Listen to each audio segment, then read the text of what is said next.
Blended Podcasts. Brought to you by Blended Audio.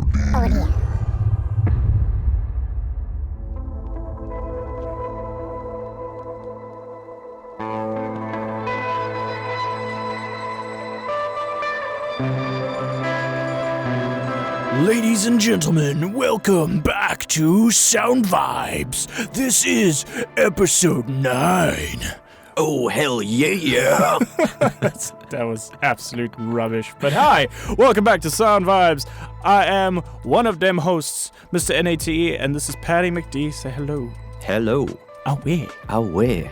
How you doing, Pat? No, good. It's been a couple of weeks since we've seen each other.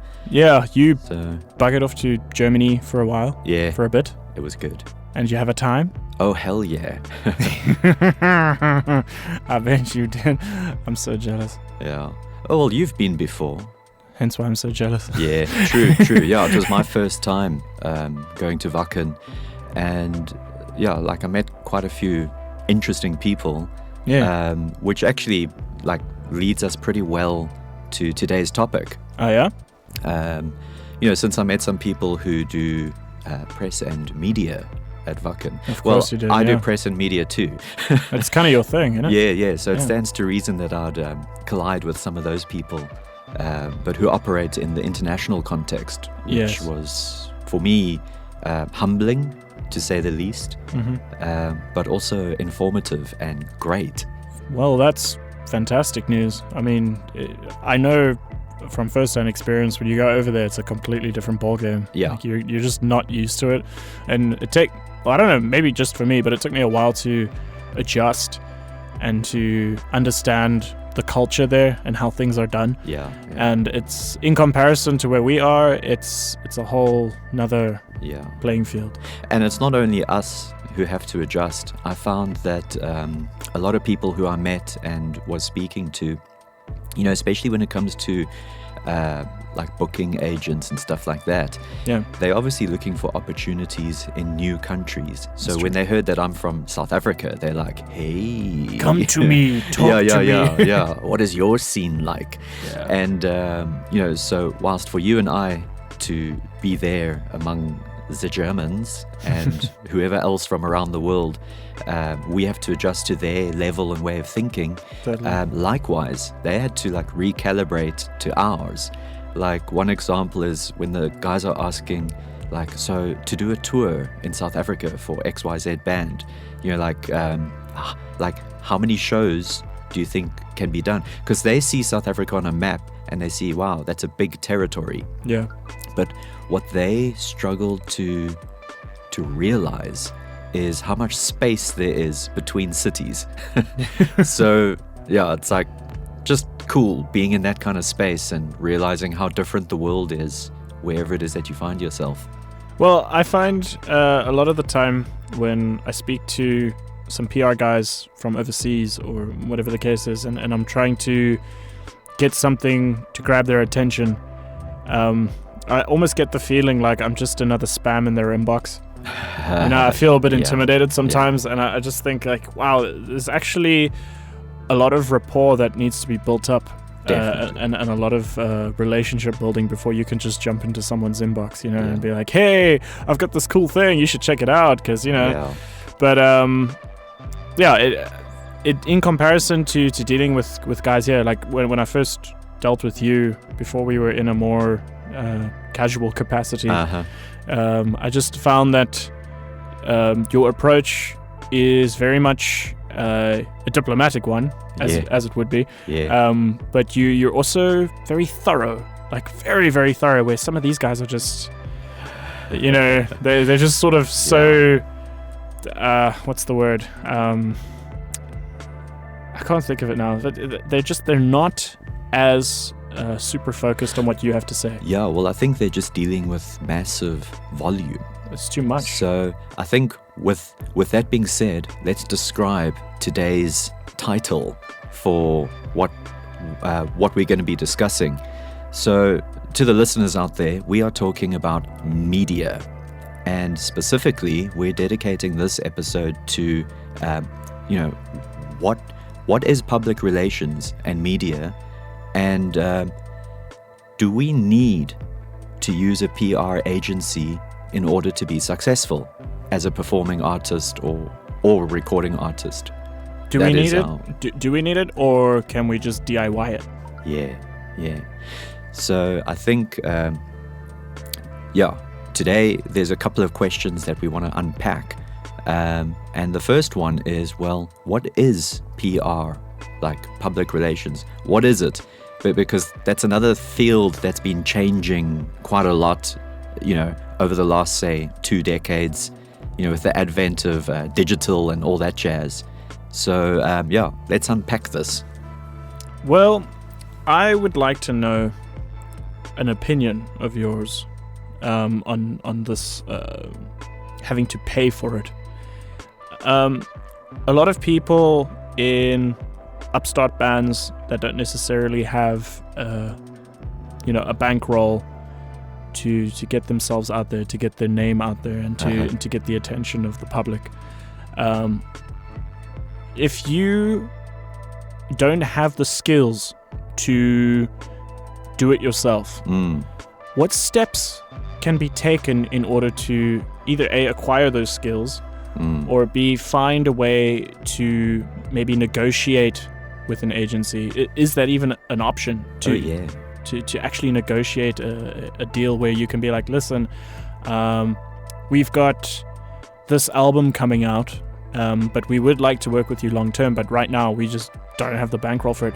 A lot of guys will just be like, well, come back when you do. Yeah. But are there people out there that would go, hey, well, you're one of those people, I would I would suspect. Can you help me? Can you get my project to a starting block that I can then work on and build up myself, so that at some point I can be like, hey, we have this money now put away. Can you help us get even more exposure? Yeah. Can you help us get out there some more, please? Because we need it. Well, let's talk about what public relations is, really. So let's assume you're a start-out band or artist or whatever the case may be. You're at the beginning of your journey, and you've got a product, you've written some music, you've recorded it, you're satisfied, you're loving where it's going, but you don't really have an audience yet. Or your main audience consists of friends and family and your immediate sphere of social influence. Of course, yeah. But at the end of the day, that's not going to help you advance in a career as a creative person. So PR, or public relations, is actually a pretty big deal, and it goes hand in hand with a career trajectory as a creative person. Not just music even, but as like authors or visual fine artists. It's like people need to know about you. So PR basically comes down to, where do we position our name or brand or band that it has maximum exposure to people who would be interested in that. Yes. So, I'm kind of taking the long way around to answer your question, but just a bit of history. When I first got into this myself, because I didn't just wake up one morning and suddenly I'm running a website publishing news every other day.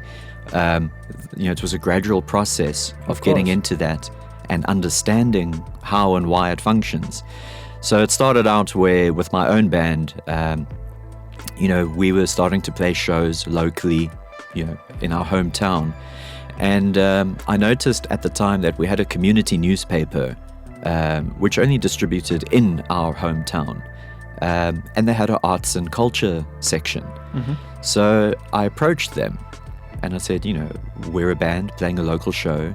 And I've noticed that often you're publishing that bands are doing shows, and you put a photograph and a little bit of a talk about who the band is, blah, blah, blah, blah, blah.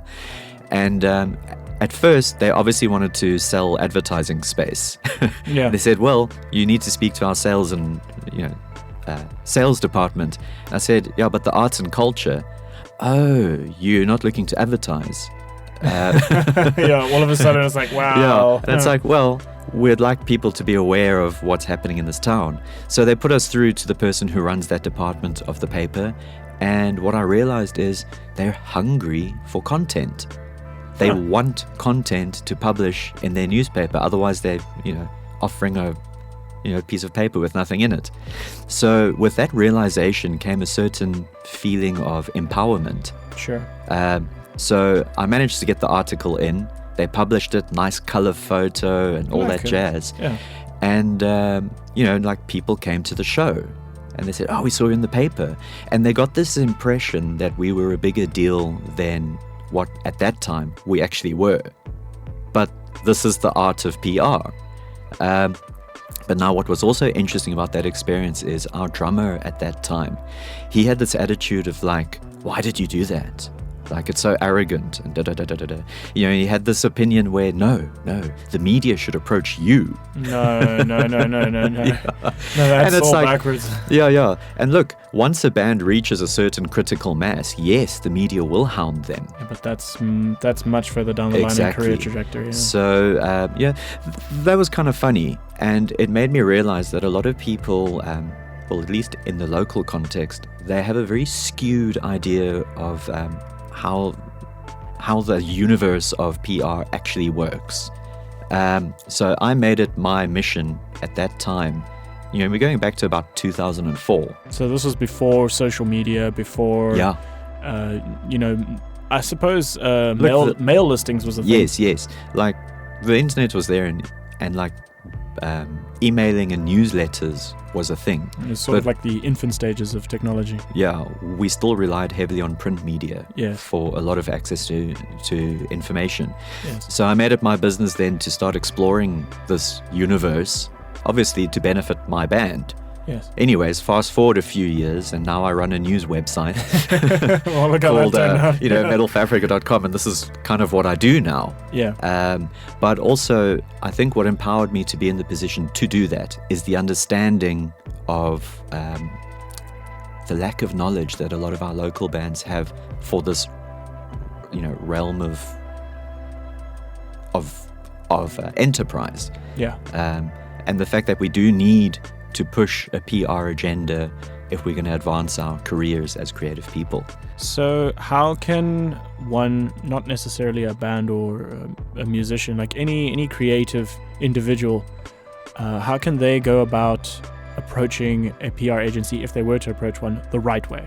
Okay, so effectively, what is a PR agent or agency? They are the professional person or group of persons who connect the artist to the distribution of information. So the distribution of information is, let's take one example, metalforafrica.com. I'm not a PR agent, but I am a distributor of content. Yes. So a PR agent is effectively the person who would connect you as the creative person to me as the content distributor. But a good PR agent won't only connect one-to-one. He will connect one to several dozen or several hundred of information distributors. And it would obviously take, the reason for having this agent is because the trust relationship between the agent and the distributors is there, whereas, if you're just an artist coming out of nothing and you approach a distributor, you're not necessarily on the distributor's radar because you could be anybody. You could be someone who has bad intentions, or you could be someone who's just spamming or whatever the case is. Well, think of it this way.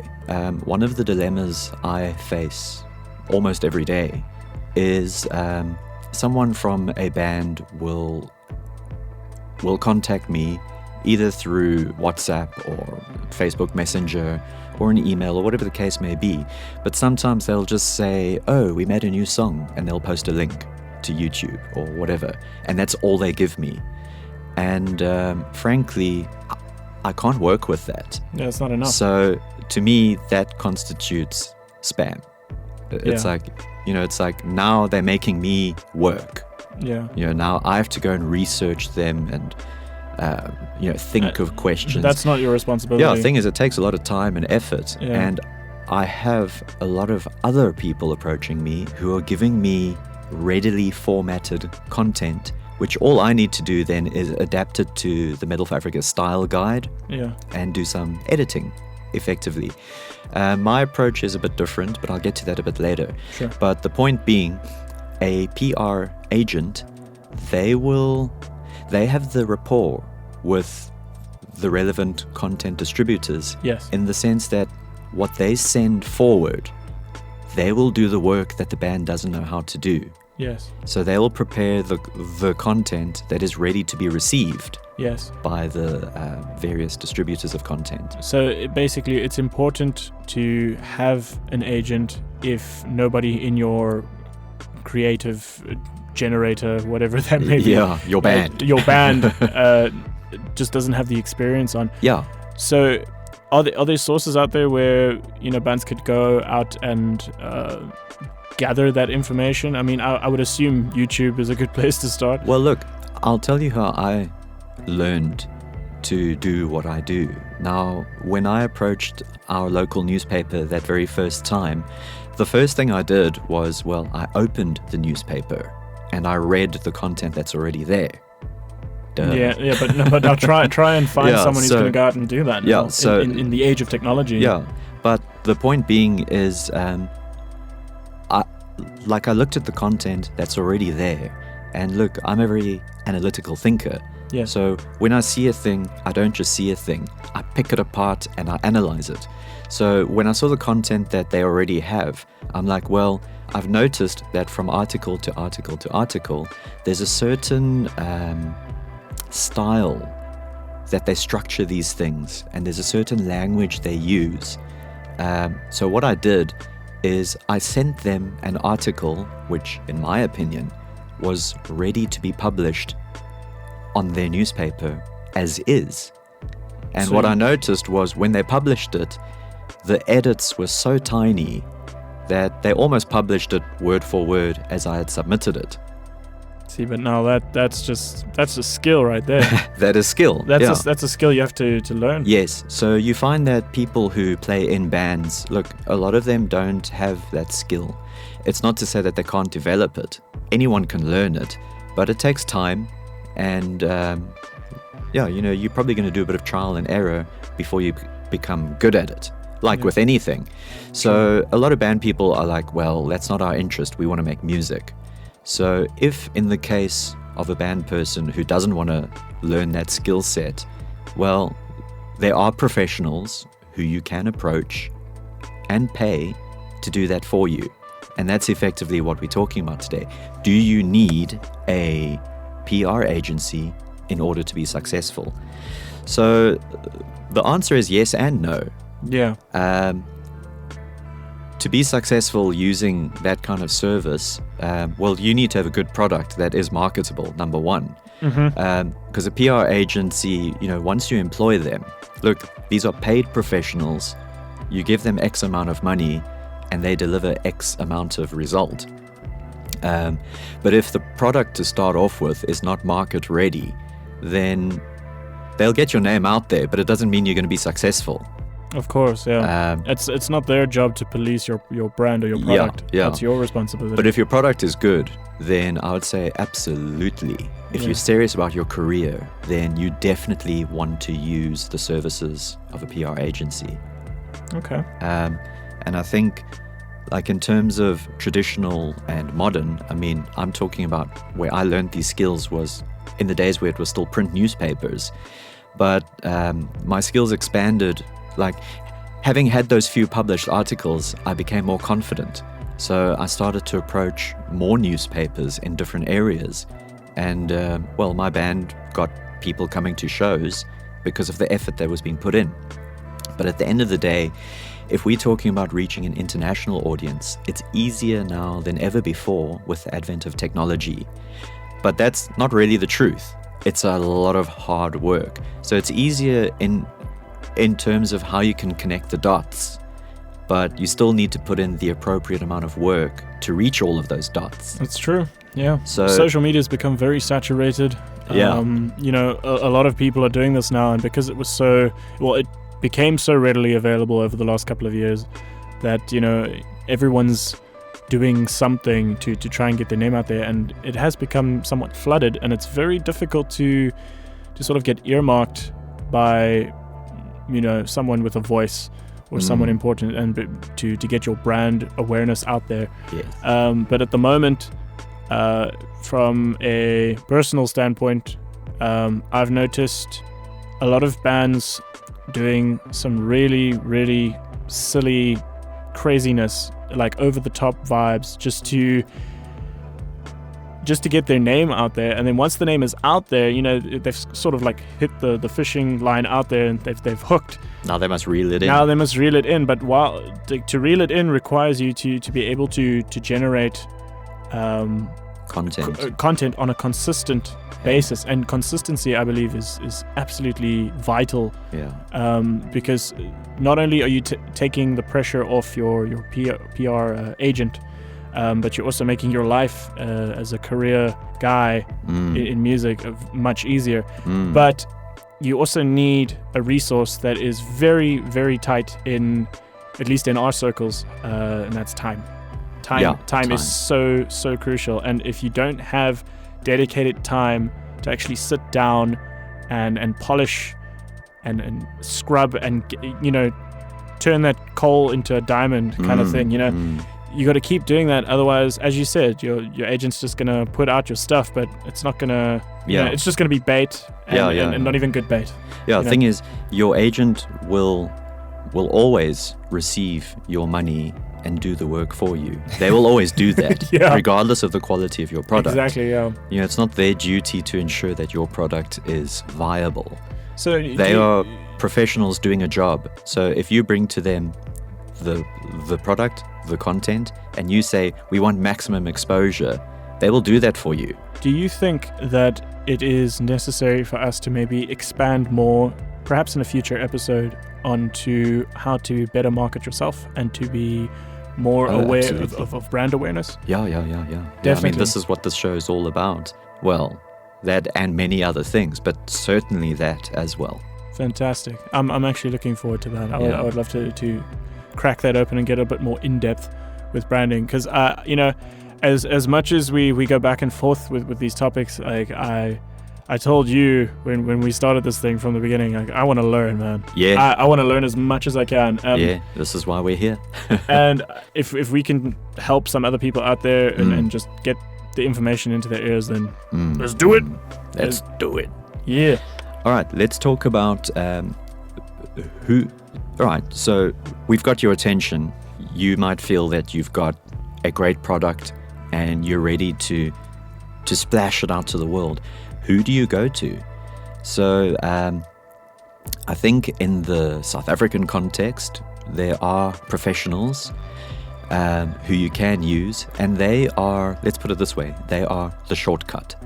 Yeah. You pay them, they get done what you don't have the time to do. Yes. And two guys who come to my mind immediately are Warren Gibson, Plug Music Agency. Yeah. He's been active for quite a long time, and he has a lot of rapport in the local and international media circles. Yes. And like I've noticed, a lot of local bands are using his services, which is great, but also he's doing work for various international labels too, which is good. Yes.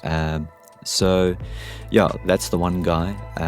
There's also more recently in the trade is David Devo Oosthuizen, who's also a very good photographer. I think that was his first thing in the media circuit was his photography, which is excellent, by the way. Yeah. You know, because as a reputable photographer, a lot of content distributors know him and like him, and have worked with him, like in that context. So for him to become a PR agent is almost like a natural evolution, I suppose. Yeah. Exactly. Yeah. So there's two guys locally already who have good rapport in the content distribution circles. Yes. You know, and I reference them because, you know, heavier music, they come to mind because I know that they are established in those circles. But there's many other PR agents for more, how do we say, like more mainstream kind of stuff. I know there's, I forget her surname, Lene, someone or the other. She used to do the PR for Ramfest and I think a lot of big concerts, shows and stuff like that. Yeah. There's Ice Carstens. She's done a lot of stuff, like cross-genre stuff too. And a bunch of others, you know, like I'm just referencing names who Just off the top of your head. yeah, who have at times approached me when the content has been relevant to my distribution outlet. So yeah, even within the South African context, there's plenty of people who you can go to. And I met a guy at Wacken Open Air a couple of weeks ago. Very cool dude. I was in the artist area, like a very privileged place to be because of the interesting people who hang out there.